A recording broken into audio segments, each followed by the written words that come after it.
지난주일에 이어서 씨 뿌리는 자의 비유를 계속하여 함께 읽어보고자 합니다. 지난주일 설교를 한 후에 한 분이 질문을 해주셨는데요. 씨 뿌리는 사람이 왜 좀 잘 뿌려서 좋은 땅에만 떨어지게 하지 왜 길가나 돌밭이나 가시덤불 같은 곳에 씨앗이 떨어지게 했느냐 하는 질문이었습니다. 이 비유는 그 당시 이스라엘의 농경 문화를 배경으로 읽을 필요가 있습니다. 우리나라에서 농사를 짓는 방법은 대개 먼저 밭을 갈아 일항을 만든 다음에 밭 두둑에 씨를 조금씩 심고 흙을 덮어준 후에 물을 줍니다. 그러니까 우리나라는 씨를 뿌린다기보다는 씨를 심는 것이 일반적인 농사 방법입니다. 그러나 고대 이스라엘 사람들은 우리와는 다른 방법으로 농사를 했는데요.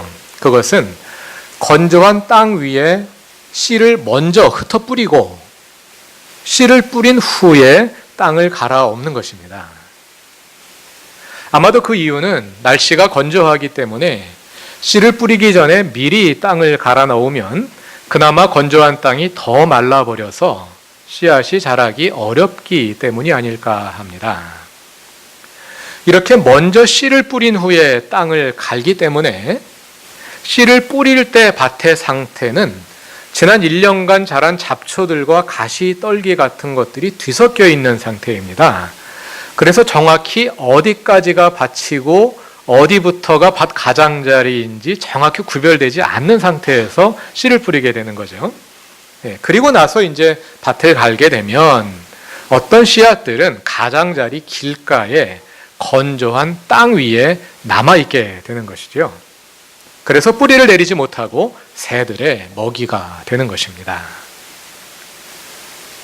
또 이스라엘 땅에는 워낙 돌이 많다고 합니다. 그래서 먼저 표면에 큰 돌들을 걷어내고 나서 밭을 개간합니다만 여전히 땅 속에는 돌들이 남아있기 마련이겠지요. 그래서 그 위에 씨앗이 떨어지면 싹은 날지라도 뿌리를 깊이 내리지 못하고 말라 죽게 되는 것입니다.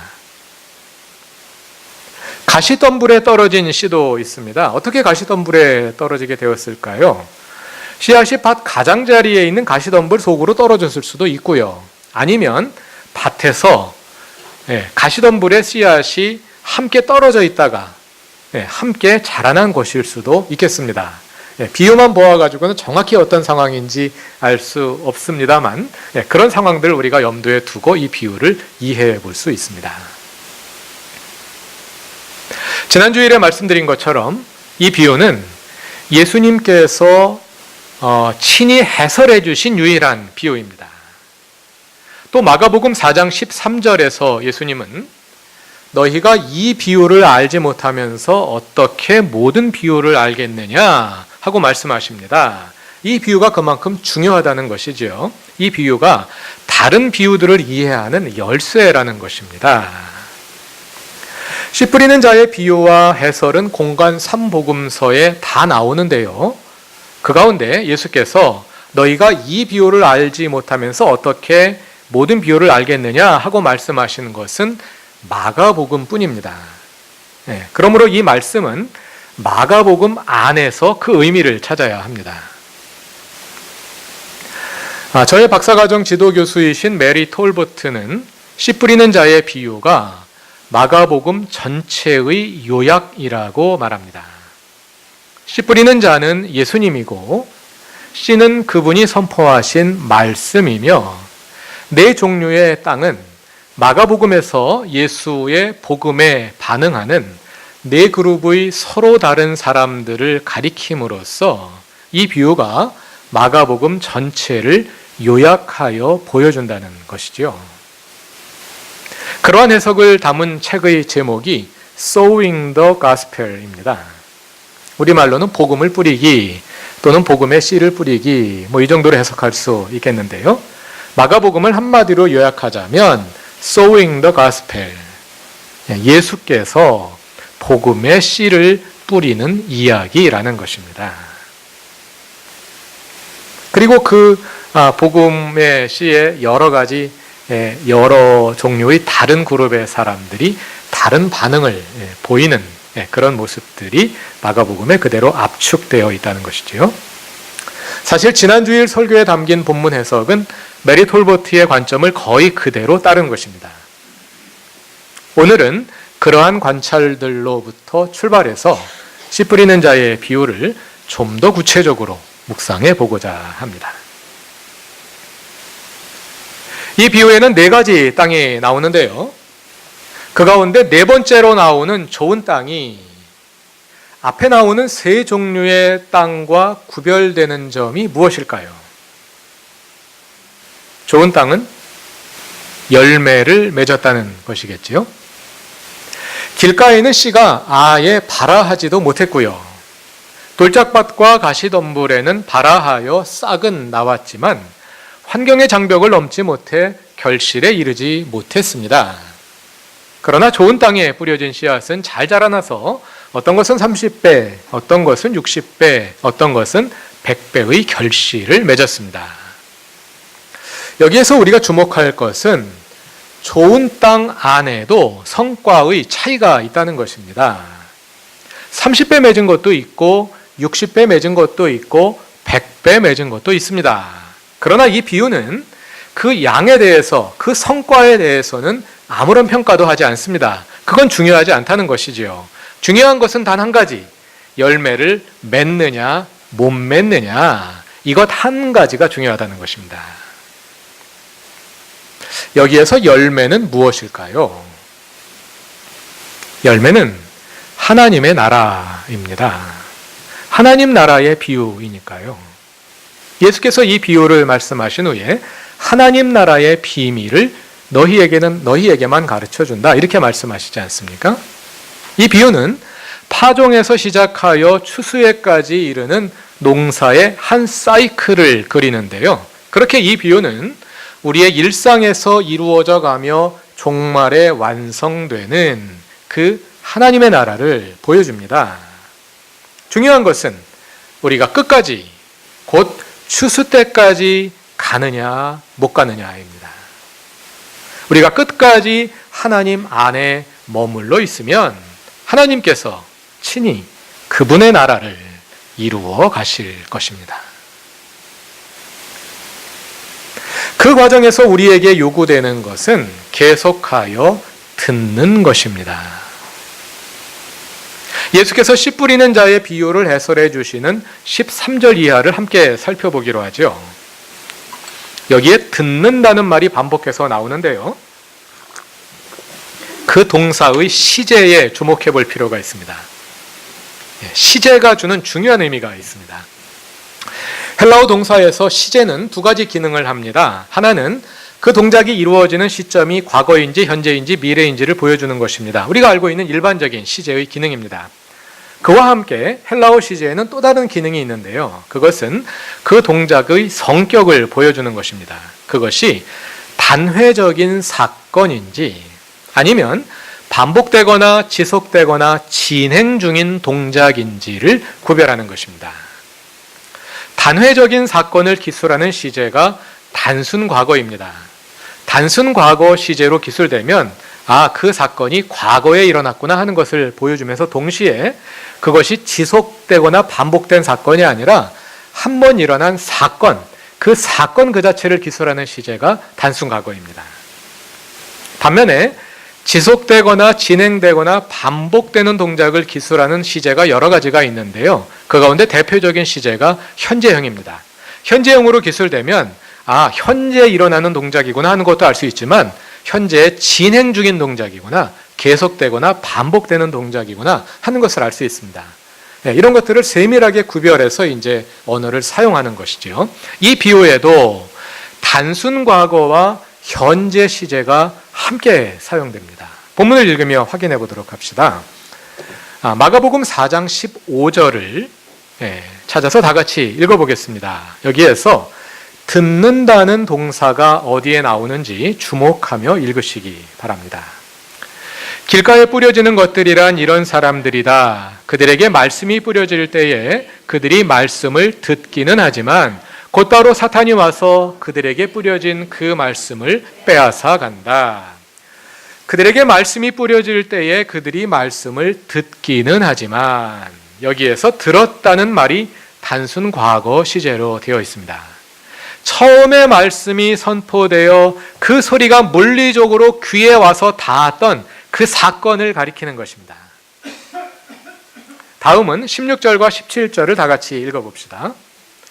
돌짝밭에 뿌려지는 것들이란 이런 사람들이다. 그들은 말씀을 들으면 곧 기쁘게 받아들이기는 하지만 그들 속에 뿌리가 없어서 오래가지 못하고 그 말씀 때문에 환난이나 박해가 일어나면 곧 걸려 넘어진다. 그들이 말씀을 들으면 곧 기쁘게 받아들이기는 하지만 여기에서도 들었다는 말이 단순 과거형으로 되어 있습니다. 그들이 처음 말씀을 들었던 그 사건을 가리키는 것입니다. 그래도 길가에 해당하는 사람들과는 다르겠지요. 길가에 해당하는 사람들은 귀에 물리적인 소리가 가서 닿기는 했지만 그들은 말씀에 귀를 열지 않았습니다. 그러나 돌짝밭에 해당하는 사람들은 귀를 열고 들었습니다. 그러나 그것은 여전히 과거의 사건일 뿐입니다. 다음은 18절과 19절을 읽어봅시다. 가시덤불 속에 뿌려지는 것들이란 달리 이런 사람들을 가리키는데 그들은 말씀을 듣기는 하지만 세상의 염려와 재물의 유혹과 그 밖에 다른 일에 욕심이 들어와 말씀을 막아서 열매를 맺지 못한다. 그들은 말씀을 듣기는 하지만 여기에도 들었다는 말이 단순 과거형입니다. 처음에 말씀을 들었던 사건, 그 과거의 사건을 가리키는 겁니다. 그들이 그때 말씀을 들었지만 하는 거죠. 그럼 좋은 땅에 해당하는 사람들은 어떨까요? 다 같이 20절을 읽어봅시다. 좋은 땅에 뿌려지는 것들이란 이런 사람들이다. 그들은 말씀을 듣고 받아들여서 30배, 60배, 100배의 결실 열매를 맺는다. 그들은 말씀을 듣고 여기에서는 듣는다는 말이 현재형으로 되어 있습니다. 한 번 듣고 그친 것이 아니라 계속 듣고 있다는 뜻입니다. 처음 말씀을 듣는 사건이 일어났던 그 순간에 머물지 않고 그 들음이 그리고 들음에 따른 순종이 청종이 계속되고 있다는 것입니다. 여기에서 듣는다는 말뿐만 아니라 말씀을 듣고 받아들여서 받아들인다는 말과 30배, 60배, 100배 열매를 맺는다는 말도 현재형으로 되어 있습니다. 예수 그리스도를 통해 이루어진 하나님 나라의 복음을 듣고 그 복음에 따라 예수를 우리의 주님으로 받아들이고 그 주 되심의 열매를 맺어 열매가 자라게 하는 그 모든 일들이 계속되는 과정으로 이루어져 가고 있다는 것입니다. 이러한 지속적인 들음과 순종이 좋은 땅을 다른 땅들과 구별짓는 것입니다. 어떻게 하면 좋은 땅이 될 수 있을까요? 계속하여 들으십시오. 듣고 받아들여 하나님의 주 되심을 이루기를 계속하십시오. 듣기를 중단하면 돌짝밭이나 가시덤불처럼 됩니다. 그러나 듣기를 계속하는 사람은 좋은 땅과 같이 될 것입니다.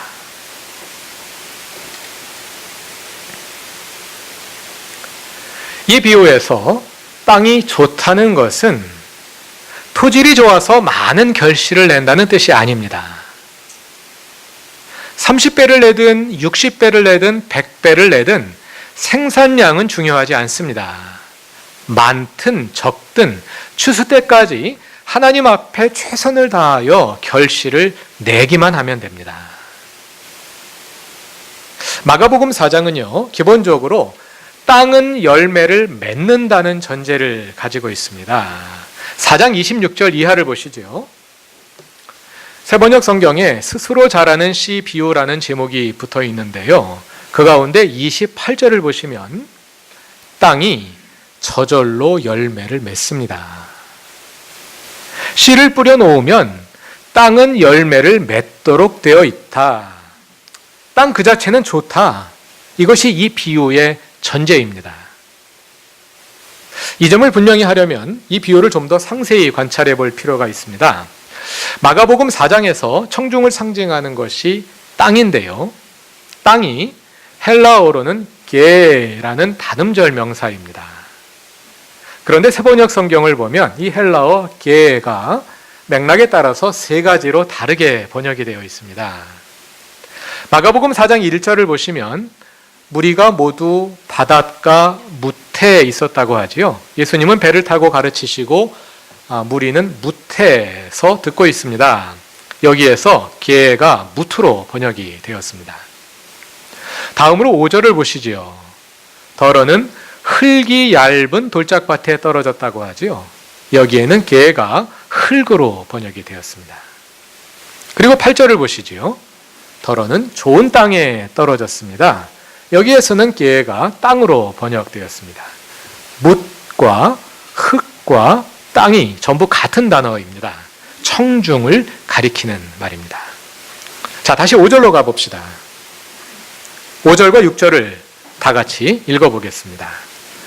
또 더러는 흙이 많지 않은 돌짝밭에 떨어지니 흙이 깊지 않으므로 싹은 곧 나왔지만 해가 뜨자마자 타버리고 뿌리가 없어서 말라버렸다. 여기에서 흙이 땅과 같은 말이라고 했지요.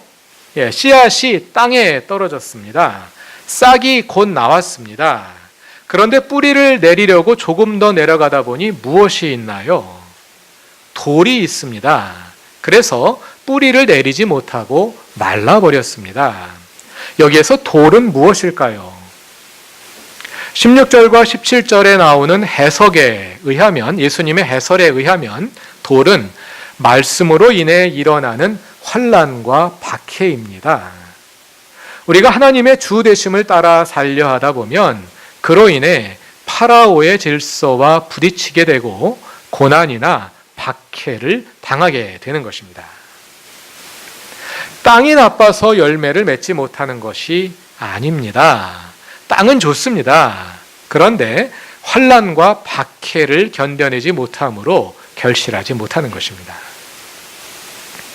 가시덤불도 같은 방식으로 이해할 수 있습니다. 위에는 가시덤불이 있고 덮고 있지만 바닥에는 땅이 있습니다. 땅은 좋습니다. 그래서 씨앗이 싹을 내리고 한동안은 잘 자라는 것이지요. 그러나 조금 크다 보면 가시덤불을 만나서 숨이 막혀 더 자라나지 못하는 것입니다. 가시덤불은 세상의 염려와 재물의 유혹과 그 외의 다른 욕심들이라고 했지요. 파라오의 질서가 심어놓은 욕망들과 그것을 잃을까 노심초사하는 두려움이 땅으로 하여금 결실하지 못하도록 방해하는 것입니다. 제가 지금 땅과 돌을 구별해서 설명을 하고 땅과 가시덤불을 구별해서 왜 이렇게 자꾸만 설명을 하려 하느냐 하는 이유, 그 이유는요, 우리가 보통 이 비유를 마음밭의 비유로 해석하지 않습니까? 그러면 마음밭은 땅과 돌을 함께 다 가지고 있는 게 마음밭이죠.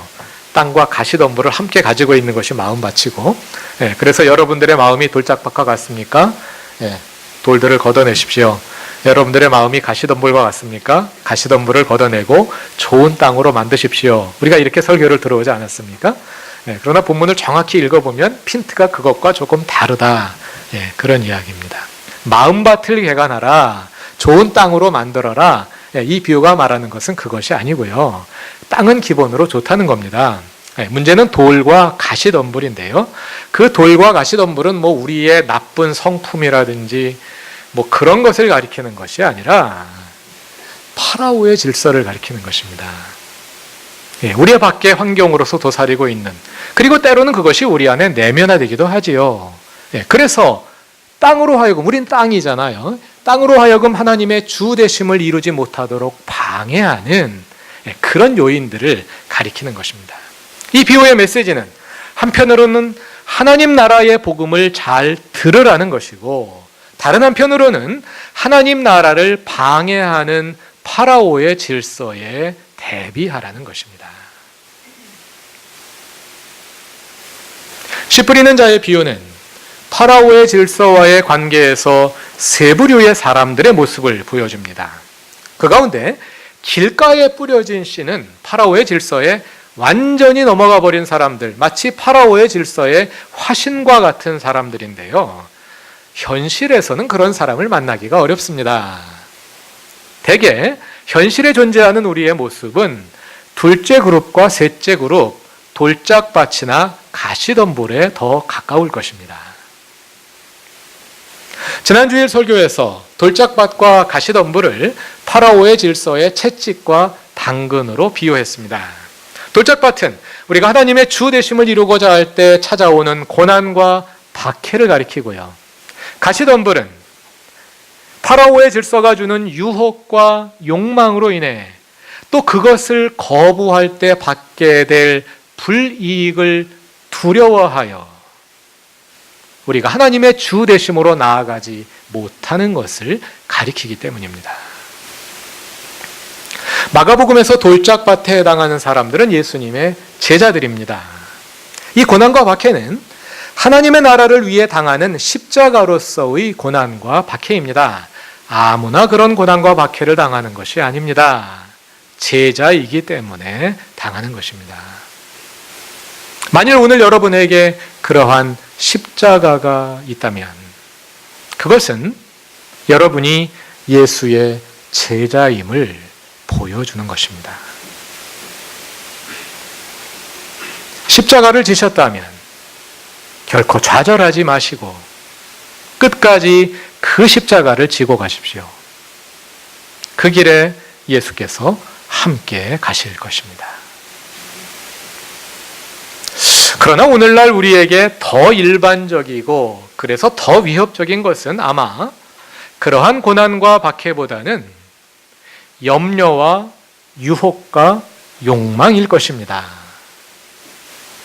돌짝밭이 가난과 결핍이라면 가시덤불은 풍요와 안정이 가져다준 질병이라 할 수 있을 것입니다. 풍요와 안정에 길들여져 있어서 한편으로는 더 욕망하게 되고 다른 한편으로는 그것을 잃을까 두려워하는 것입니다. 파라오의 질서가 그 욕망과 염려를 자극하여 우리를 지배하는 것입니다. 물론 오늘에도 여전히 결핍이 존재합니다. 오늘에도 여전히 절대 가난의 상황에 놓여 있는 객관적으로 가난한 사람들이 있습니다.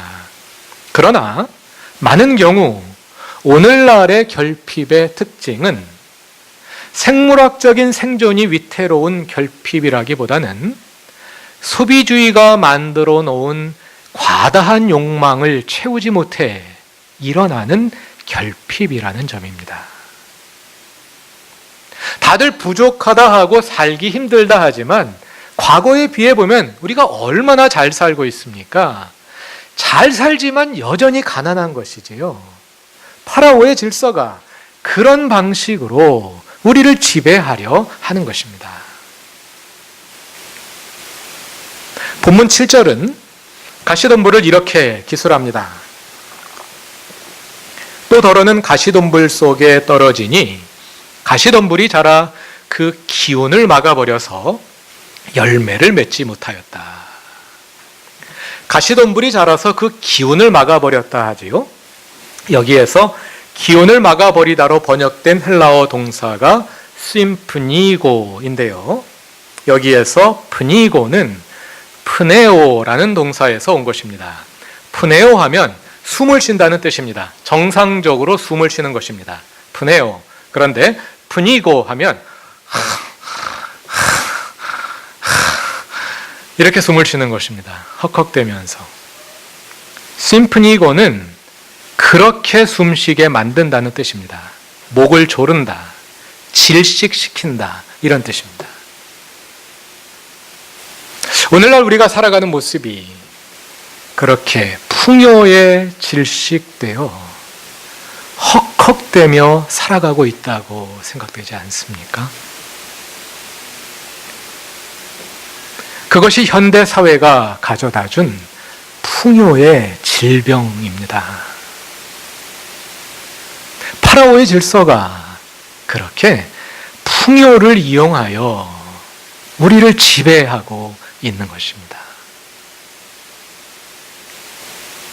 우리가 그러한 질식 상태를 벗어나 정상적으로 숨을 쉬기 위해서는 말씀에 귀를 기울여야 합니다. 그래서 하나님의 나라와 파라오의 질서를 분명히 식별하고 우리의 삶이 파라오의 질서에 질식되지 않도록 하나님의 주 되심을 회복해야 합니다. 동사 푸네오의 명사형이 푸니우마인데요. 푸니우마가 영이라는 뜻입니다. 성령이 푸니우마입니다. 풍요에 질식되어 있는 이 시대에 성령께서 우리에게 오셔서 우리를 그 질식 상태로부터 구원하시고 정상적으로 숨을 쉴 수 있게 하시기를 간구합니다. 그루터기 교회의 사랑하는 교우 여러분, 말씀을 듣고 성령에 이끌려 살아가는 좋은 땅이 됩시다. 성령께서 우리의 주님이 되셔서 우리를 풍요의 질식 상태에서 구원해내시고 생명의 숨, 창조의 숨을 회복하도록 도우실 것입니다. 그 성령에 이끌려 30배, 60배, 100배의 결실을 이루어가는 모든 교우들이 되시기를 바랍니다. 다 같이 기도드리겠습니다. 씨 뿌리는 자이신 예수님, 우리에게 복음의 씨를 뿌려주시고 우리로 하여금 그 말씀을 듣게 하시니 감사합니다. 주님, 그러나 우리의 믿음이 연약하여 돌밭에 뿌리를 내리지 못하고 좌절하거나 가시덤불에 질식되어 열매를 맺지 못합니다. 주님으로 인해 고난당하는 영광을 누릴 때 감사함으로 십자가를 지게 하시고 풍요의 무게에 눌려 질식할 때 주님을 바라보며 성령으로 말미암아 생명의 숨을 내쉬게 하소서. 비록 부족하지만 주님께서 뿌리신 씨앗이 우리 안에 싹을 내고 뿌리를 내리고 자라나 귀한 열매를 맺게 하소서. 예수님의 이름으로 기도드립니다. 아멘.